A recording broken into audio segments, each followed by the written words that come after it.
અહીંયા ઉપસ્થિત આચાર્ય સર, સાથી શિક્ષક મિત્રો બધાય અને મારા વાલા વિદ્યાર્થીનીઓ, વાલી અને ધોરણ 8 ની બાળાઓ, કારણ કે એની વિદાય છે.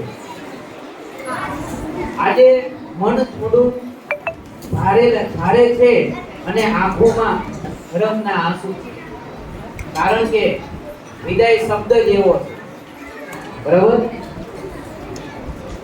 પણ એક આનંદનો ઉત્સવ પણ છે. આનંદનો ઉત્સવ એટલા માટે કે આજે તમારો નવો પડાવ, વિદાય પછી નવો પડાવ શરૂ થાય. ધોરણ 8 ની બાળાઓ આજથી 7 વર્ષ પહેલા જ્યારે બાલવાટિકા ન હતું, ત્યારે નાની નાની ડગલીઓ ભરી અને શાળાએ આવતી, રડતી, બરાબર? ત્યારે શાળાએ આવું ગમતું નહોતું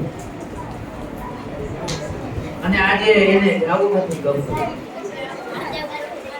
અમને એ ગર્વ છે કે આજે એટલી સમજદાર અને આત્મવિશ્વાસથી ભરપૂર થઈ ગઈ. એ ખરેખર અમારા માટે ગૌરવની વાત.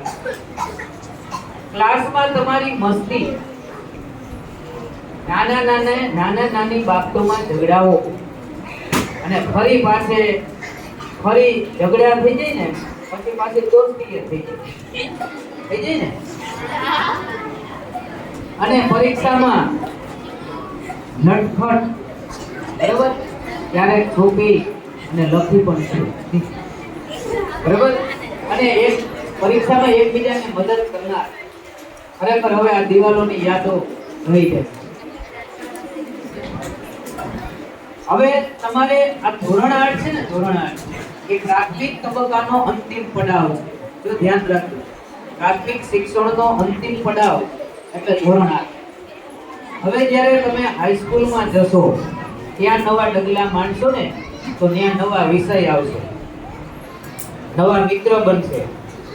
પણ આ શાળામાંથી એક વસ્તુ ન ભૂલજો, અને એ છે સંસ્કાર. બરાબર? નકુમ સાહેબે જે વાત કરી ને કે સંસ્કાર ક્યારેય ન ભૂલજો, બરાબર? ભણી ગણીને મોટું તો થવાશે, પણ ખરેખર જે માણસાઈ છે ને એનાથી મોટું કોઈ નથી. મારી એક શિખામણ, આ શબ્દ 3 યાદ રાખજો. એક સખત પરિશ્રમ. મેં તમને વાત કરી કે 4-5 વર્ષ તમે મહેનત કરશો તો આખી જિંદગી તમારે મહેનત નહીં કરવી પડશે. ખાલી 4-5 વર્ષ તમે સાચવી, ધોરણ 12 સુધી, પછી આપોઆપ તમારો આઈક્યુ પાવર વિકસી જશે. તો એક સખત પરિશ્રમ. બીજો શિસ્ત.